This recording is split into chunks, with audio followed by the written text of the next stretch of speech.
Selam millet. O sinir bozucu, geçmek bilmeyen öksürükten bıktınız mı? Bugün öksürüğe elveda demeniz için harika doğal çözümler paylaşacağım.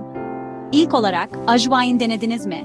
Bir yemek kaşığı ajvaini bir bardak suda kaynatın, süzün ve biraz şeker ekleyin. Bunun için rahatlamayı hemen hissedeceksiniz. Sıradaki basit ama güçlü bir çözüm, zerdeçallı süt.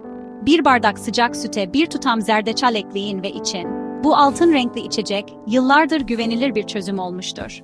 Öksürüğünüz geçmiyorsa, keten tohumu tam size göre olabilir. Biraz keten tohumunu suda demleyin ve için. Yatıştırıcı özellikleriyle bilinir.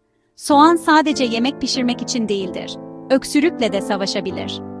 Bir soğanı ince ince doğrayın. Üzerine şeker serpin ve oluşan şurubu için.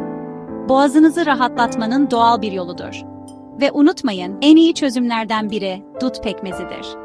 Bir kaşık pekmez öksürüğünüze çok iyi gelebilir. Unutmayın, yeni bir çözüm denemeden önce mutlaka bir sağlık uzmanına danışın. Beni izlediğiniz için teşekkürler.